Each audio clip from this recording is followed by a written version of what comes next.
Quelques petites infos avant de commencer. Cet épisode est le premier d'une série de 3 épisodes où je parle avec 2 très bons amis à moi. Pour vous aider à progresser, je pense que c'est important que vous entendiez d'autres personnes parler que moi dans mon podcast. Bien sûr, avec mes amis, on parle un peu vite et de manière familière par moment.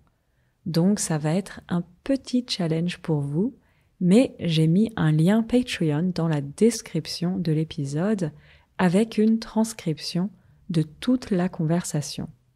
Je vais être honnête avec vous, c'était pas facile de faire cette transcription. L'intelligence artificielle a encore beaucoup de progrès à faire avant de pouvoir retranscrire des conversations entre des Françaises et des Français. D'un côté, on the one hand, d'un côté c'est un peu rassurant, mais de l'autre c'était compliqué de tout retranscrire moi-même. Donc j'espère vraiment que cette transcription va vous aider à suivre notre conversation et que ça va vous permettre de comprendre de mieux en mieux la langue française. Bon courage! Bonjour à toutes et à tous. Alors aujourd'hui on commence une série d'épisodes un peu différents. Et oui, parce que je ne suis pas seule, je suis avec 2 très bons amis qui ont gentiment accepté de participer à cette série d'épisodes où on va voir comment poser des questions et comment y répondre. Et ce sera aussi l'occasion de voir beaucoup de vocabulaire et d'entendre d'autres personnes parler en français. Alors, avant de commencer, bien sûr, qui sont nos participants exactement? On va faire une petite présentation et on commence avec Pierrot. Du coup, Pierrot, je viens du sud de la France. Ça fait 10 ans que j'habite à Paris, où je travaille en tant qu'assistant caméra. Plus simplifié, pour ceux qui connaissent pas, je prépare les caméras sur les tournages. Et voilà. Et tu viens du Périgord, qui est une très très belle région, pour ceux qui connaissent, qui est dans le sud de la France, un peu centre. C'est pas le plus au sud, c'est proche de Bordeaux, qui est connu pour le vin. Ouais, Bordeaux bien sûr, c'est vrai, c'est assez proche de Bordeaux. Et salut Simon. Salut, je suis Simon. Je suis sound designer et je suis disc jockey. Et je suis né à Paris, j'habite à Paris, j'ai grandi à Paris. Ouais, disc jockey, donc DJ. Fait des DJ sets dans plusieurs bars à Paris. Dans plusieurs bars dansants à Paris. Au Rosa Bonheur, voilà. Notamment. Ouais, notamment au Rosa Bonheur. C'est très sympa, ouais. Aller là-bas, on s'amuse beaucoup. Je mixe aussi dans un lieu qui s'appelle le Bel Air, qui est un lieu un peu familial. À la maison de la radio, à Radio France, donc c'est très sympa. Et voilà. Merci à tous les 2 d'être là. Et donc, on va commencer tout de suite avec notre petit questionnaire. Première question, c'est quoi tes films préférés? Alors, Fight Club, de David Fincher. Et ensuite, Mademoiselle, de Park Chan-wook. Mademoiselle, et en anglais c'est Handmaiden. C'est Handmaiden. Ouais, c'est un super film de Park Chan-wook qui avait fait aussi Old Boy. Simon, c'est quoi tes films préférés? Il y en a un en particulier, c'est Le Seigneur des Anneaux, La Communauté. Récemment, j'en ai vu un qui s'appelle The Holdover ou Winter Break. Ouais. Avec toi, ouais. Très récemment, super film, très humble et dans sa conception et c'est très sympa. Film génial, ouais, absolument génial. Et alors, je participe et moi ça va être impossible de répondre, mais je vais dire spontanément. J'arrive pas à dire juste 2 films comme vous. J'adore Donnie Darko. Ah oui. C'est vraiment un film que j'ai beaucoup regardé. Il m'a terrorisé ce film. C'est vrai? Ouais. Pourquoi? Donnie Darko, je sais pas. C'est hyper angoissant, ouais. Ah ouais, c'est drôle. Ah moi ça me... Ah c'est marrant, c'est pas du tout l'effet que ça me fait. Parce que moi j'adore la BO aussi. La BO c'est soundtrack. En français on peut dire la BO c'est bande originale. Motion Picture Soundtrack. Ouais, et c'est vraiment une super BO. J'adore un film qui s'appelle All About Eve. Un super film de Mankiewicz qui est un peu ancien. Et tout simplement Parasite aussi. Après j'en ai 1 million, mais on va s'arrêter là. Beaucoup de films coréens dans la liste. Ouais, c'est clair, ils sont tellement bons. C'est quoi ton film d'animation préféré? J'ai le Voyage de Chihiro, je pense, c'est le Miyazaki de référence. J'en ai vu plein d'autres et qui sont très bien. C'est juste que c'est le seul qui m'a vraiment marqué et que j'ai vu plusieurs fois, donc je peux considérer que c'est celui que je préfère. Et le deuxième, c'est un truc hyper...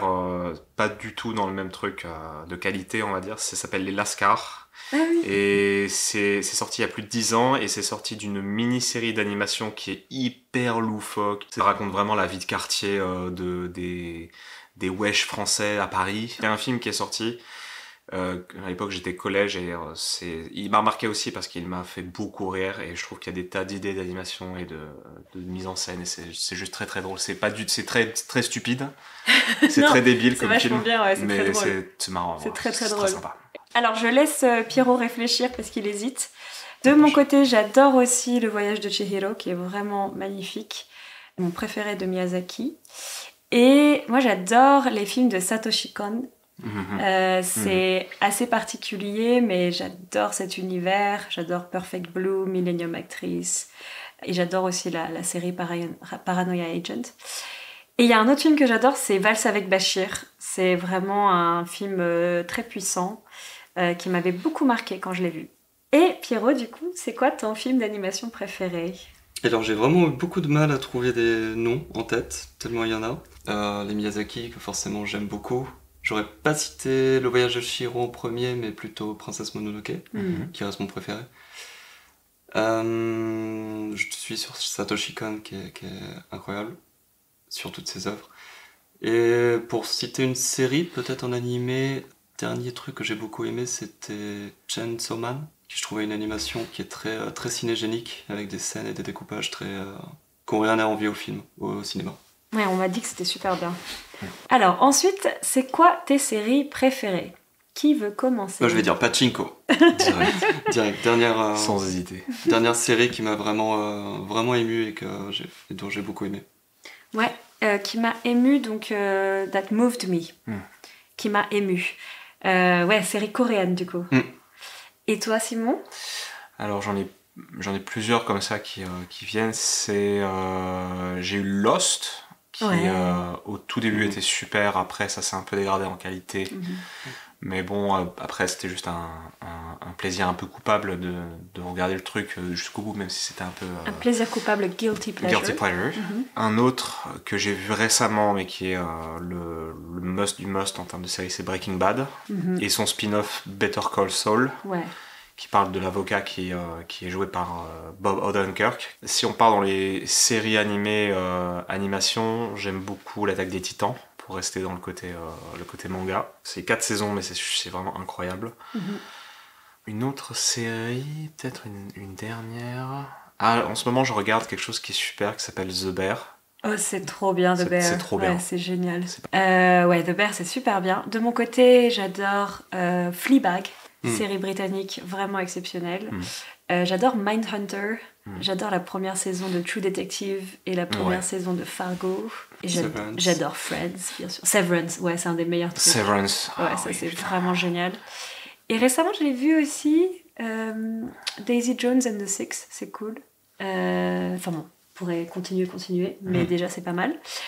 Ensuite, c'est quoi le film ou la série qui t'a le plus fait rire ?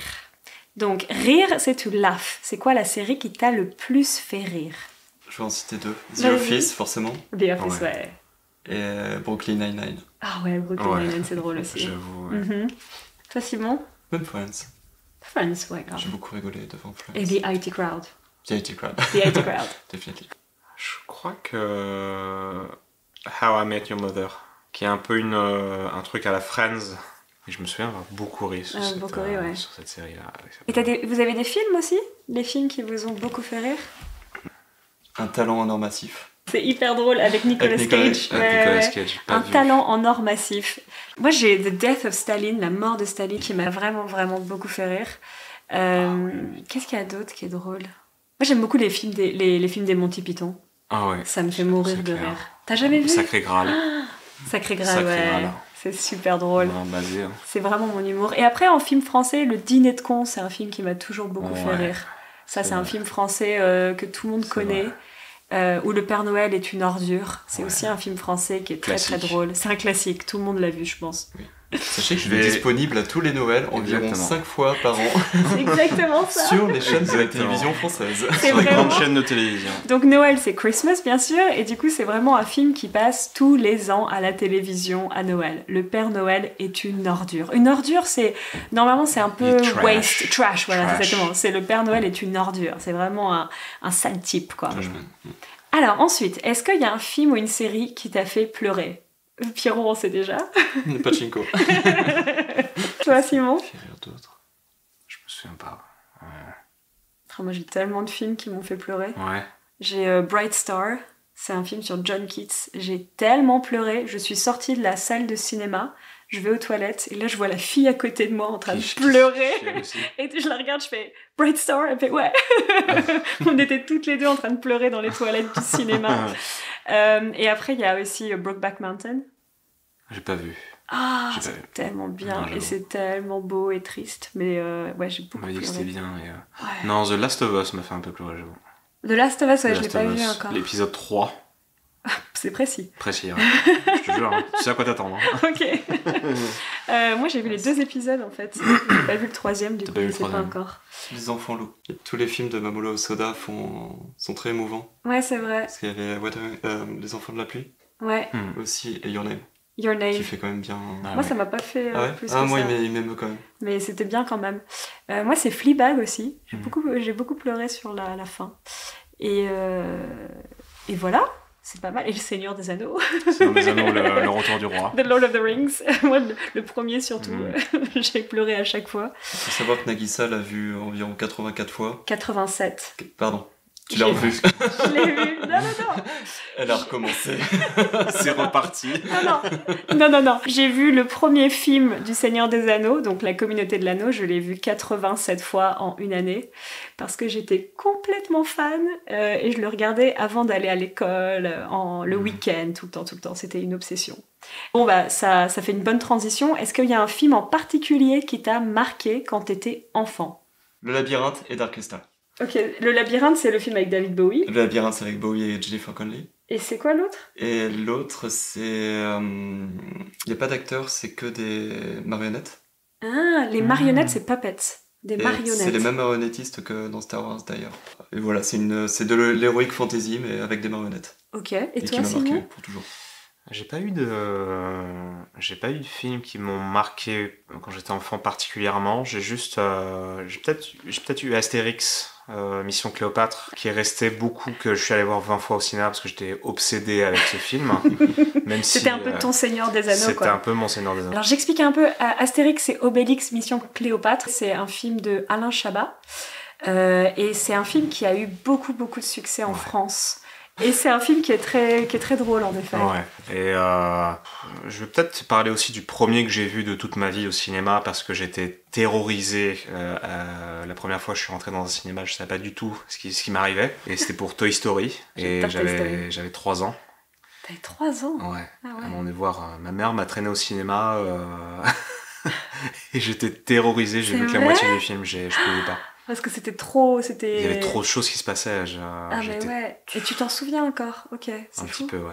Waouh. Quand même, ouais. Alors moi, les films qui m'ont marqué, ça va être des films japonais, parce que j'ai grandi en regardant beaucoup de films japonais, et je pense qu'il y a forcément les films de Miyazaki, donc il y a vraiment Totoro qui m'a marqué, et un autre film qui m'a marqué, c'est Les 7 samouraïs de Kurosawa, parce que c'est un film où j'étais assez jeune la première fois que je l'ai vu, et ça m'avait vraiment impressionnée parce que c'est tragique, en même temps c'est drôle aussi. Enfin, c'est un film où il se passe tellement de choses et puis il y a toute cette histoire sur la guerre, il y a des conflits, donc c'était assez marquant en tant qu'enfant de voir ça. Et puis bien sûr Le Seigneur des Ados. Ensuite, dernière question pour cet épisode. Est-ce qu'il y a un documentaire en particulier qui t'a marqué et que tu voudrais conseiller à nos auditrices et à nos auditeurs ? Alors juste... Auditrice ou auditeur, c'est listeners, c'est vous, du coup, auditrices et auditeurs. Je regarde pas mal de documentaires sur la chaîne Arte, qu'on a en France, qui a beaucoup de documentaires intéressants. Ouais, donc la chaîne Arte, une chaîne de télévision, donc c'est comme ça qu'on dit. Ouais. Arte, c'est une très bonne chaîne qui est franco-allemande, et ils font beaucoup de documentaires, ils mettent aussi des films indépendants, etc. Un des derniers documentaires, c'est un film d'une série de documentaires qui s'appelle Les Gardiens de la Forêt, où chaque épisode se passe dans un pays différent. On suit un local sur place et c'est un peu un état des lieux de la situation, ce qui est plutôt intéressant. Et toi, Simon, est-ce qu'il y a aussi un documentaire qui t'a marqué ? J'en ai vu un il y a très longtemps avec mon père, qui raconte la vie d'un chanteur qui s'appelle Sixto Rodriguez, et ça s'appelle Searching for the Sugar Man. C'est l'histoire d'un chanteur de folk qui a sorti un disque dans les années 70 qui a pas du tout marché aux États-Unis.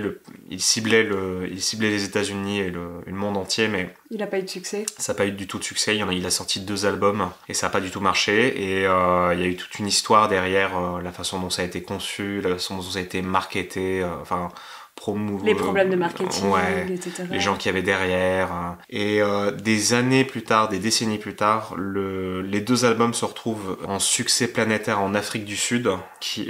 Ça a tout d'un coup repropulsé sa carrière. Et il y a eu un documentaire fait par un réalisateur sud-africain dont j'ai oublié le nom. Mais il raconte la vie de sa carrière, de tout son œuvre qui se retrouve propulsé au centre de l'attention tout d'un coup en Afrique du Sud.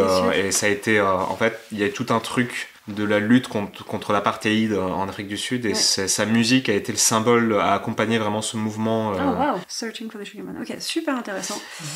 T'en as un autre? Ouais. J'en ai un autre, pour le coup c'est pas du tout dans le même ton politique. Ça s'appelle Fire Festival. Ouais. Ça raconte l'histoire d'une catastrophe d'un festival de musique qui est une vraie supercherie. Enfin, c'est pas une supercherie, mais ça a été pensé par un mec qui est un peu mégalomane. Mais je sais, j'ai entendu parler de ce truc. Je l'ai pas vu, mais j'en ai entendu parler. Le festival a été une catastrophe. Il y a eu mensonge sur mensonge dans le marketing. Plein de gens sont venus, se sont retrouvés isolés, il y avait rien d'organisé, il y avait des tentes de secours, t'avais l'impression d'être, alors que c'était marketé, les billets étaient hyper chers et ça a été marketé comme un truc de luxe, genre 5 étoiles et tout, avec un line-up, c'était de la merde. C'était ni fait ni à faire, c'était très très très très drôle et à la fois assez tragique. Enfin, tragique, je pense que c'était mérité pour ce mec parce que il est un peu mérité, c'est deserved. Ouais, il y avait beaucoup d'argent et essayait de contourner des tas de lois, de règles, trucs comme ça. Donc bien sûr. Voilà. Alors moi de mon côté, j'en ai plusieurs. J'ai la série documentaire Our Planet de Sir David Attenborough, je crois que c'est comme ça que ça se prononce, qui est vraiment une super série sur. En fait, c'est une série qui nous montre à quel point l'environnement, la planète et il y a toute une harmonie qui est magnifique et on a un petit peu tout détruit, quoi. Enfin, on a vraiment perturbé, en tout cas, cette harmonie. Mais en même temps, c'est une série qui donne beaucoup d'espoir parce que ça montre à quel point il y a des petites choses... Enfin, on peut très rapidement changer à nouveau les choses. Donc, j'ai beaucoup aimé cette série. Après, il y a un documentaire aussi qui m'a marqué qui s'appelle Whore Glory. C'est un documentaire sur la prostitution que tu as vu aussi. Incroyable. Il est incroyable ce documentaire. Il est filmé en pellicule dans 3 pays différents. Ouais, en pellicule, je précise, c'est on film, c'est ça, c'est du Super 16. Ouais. Super 16 mm. Ouais, c'est la prostitution dans plusieurs pays, en Thaïlande, Birmanie, Mexique. Non, c'était pas Birmanie, c'était Bangladesh et Mexique. Ouais. Et c'est très marquant comme documentaire. Ensuite, il y a un autre documentaire qui s'appelle, je sais plus si c'est le titre français ou anglais, mais That Sugar Land, je crois. C'est un documentaire sur le sucre. Et c'est très drôle et en même temps hyper informatif. Et tu vois ce que c'est ? Non, mais enfin, je connais quand même, mais j'ai oublié de dire un documentaire. Ouais, si même tu veux, plusieurs. tu peux dire mais après. T'inquiète, ça te revient d'un coup. Ouais, ça me revient d'un coup. Ça te revient, c'est It Comes Back to You, là, que ça te revient d'un coup. Et ouais, That Sugar Land, ça m'a vraiment marqué parce que moi, j'ai toujours été assez addict au sucre. Et en fait, après ça a été vraiment... j'ai complètement changé ma consommation de sucre. J'ai presque arrêté, en fait. Enfin, maintenant, c'est presque... Je vais pas consommer de sucre raffiné, en tout cas. Et donc, j'ai trouvé ce documentaire hyper informatif. Et en même temps, il est drôle, en fait. C'est un documentaire, it's funny. C'est très divertissant. Divertissant, c'est entertaining. C'est très divertissant. Donc voilà, je conseille vraiment That Sugar Land, je crois que ça s'appelle. Et ensuite, je termine avec The Game Changer. C'est encore de la nourriture. Mais c'est pareil, ça m'a complètement révolutionné ma manière de voir la consommation de viande. Et très informatif aussi. Alors, c'est quoi le documentaire qui te revient ? Alors, il me revient, ça s'appelle Super Size Me. Ça raconte l'histoire de quelqu'un qui pour démontrer les effets de la malnutrition aux États-Unis par le biais des restaurations rapides. Et en fait, au bout d'un certain temps, il constate qu'il commence à être déjà addict avec le fait de manger que de la fast-food parce que un moment donné il se sentait pas bien et puis il mange un sandwich et tout d'un coup il est content en fait, il se remplit et c'est assez terrifiant. Il constate qu'il grossit, qu'il prend du cholestérol, qu'il a un mauvais déficit de sucre, etc. Enfin c'est That Sugarland, c'est un peu pareil Ouais. aussi. Il se donne ce challenge de manger la moyenne de sucre Ouais, australienne. c'est ça. La moyenne, c'est average, la moyenne de sucre australienne. Mais il ne mange que des produits qui sont labellisés healthy. Et en fait, tu vois comment son corps, donc his body, comment son corps évolue à travers ce challenge. Donc ouais, Super Size Me, très très bonne suggestion bon, ouais. aussi.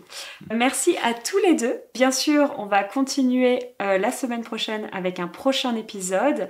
Et cette fois-ci, on parlera de musique.